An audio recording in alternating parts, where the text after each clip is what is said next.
Voir ça, ce qu'il met en place, c'est pas inintéressant. C'est pas la continuité forcément de ce que faisait Xavi, mais il s'appuie sur ce que faisait bien Xavi en amenant sa touche à lui. Il n'y a plus 3 milieux de terrain et on a. Arnaud Danjuma face à Koundé. Ils sont deux. Oh, il y a un espace pour Miguel Gutiérrez, le petit centre. Oh, bien joué. Il est bon ce centre, il est enlevé par Inigo Martinez. La tentative de ciseau derrière. Un rayonnement de d'habitude dans le milieu de terrain de Girona.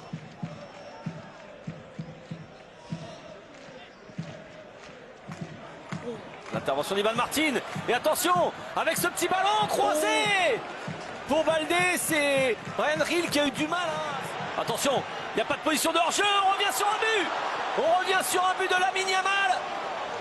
Ouais, ça a dû être une passe en retrait, ouais, mal ajusté. Je pense qu'on est en train de vous montrer David Lopez. Effectivement, on n'a pas tout vu. Mais a priori, Lamine Yamal marque et marque encore. Cette équipe de Girona est menée au score. Et oui. Oh là là, oui. Ça, maladie du football moderne. Ah non, il faut pas le faire ici. Oh là faut là. pas le faire ici. Oh là là. Ouais, parce qu'il a voulu repartir de derrière. Le temps qu'il lève la tête, il voit pas de solution évidente. Et là, il se met un petit peu à paniquer. Voilà. Et c'est fini. L'adversaire vous a pris le ballon. Mais alors, c'est peut-être la 100e fois que je le dis. Oui, je sais. Mais non, mais moi, je le sais. il faut de la variété dans le jeu. Et de l'autre côté, on n'a pas vraiment vu le duel. Non. Rafinha. Attention à ce ballon qui traîne, ça va être frappé. Le doublé. Le doublé pour Lamine Yamal, on l'a senti. Ça sortait du pied facilement. C'était presque comme un penalty. C'est son 3e but de la saison.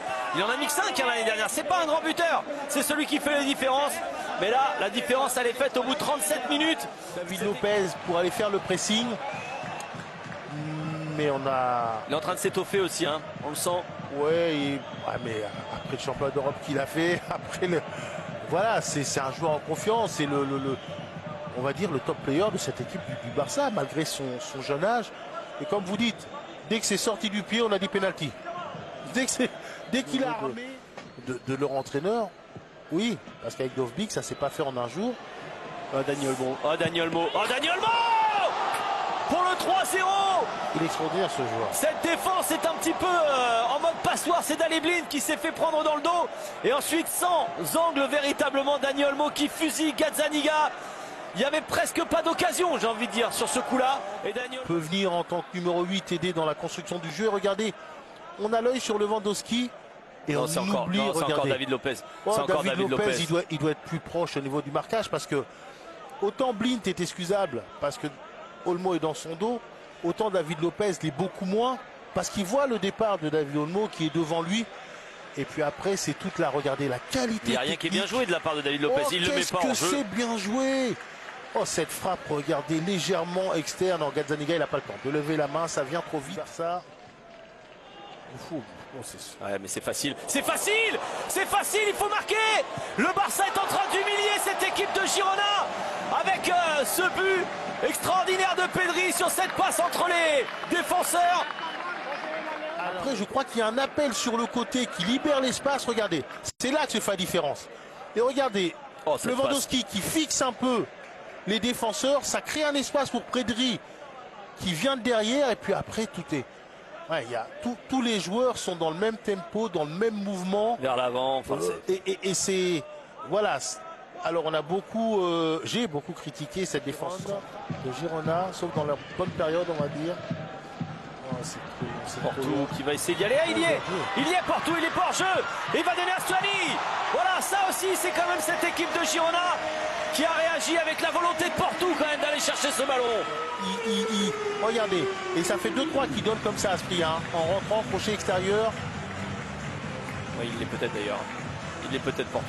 Et regarde, il s'arrête. Ah, c'est surprenant là, il a une mauvaise lecture du jeu. Il veut éviter d'être au contact avec Porto. On va voir. Là, le hors-jeu, comme vous dites, c'est binaire.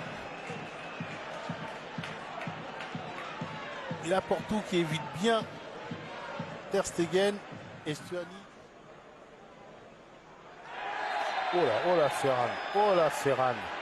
Oh, c'est rouge. Bah oui. C'est rouge et c'est dommage parce que ce match ne doit pas se terminer comme ça pour moyen. C'est terminé.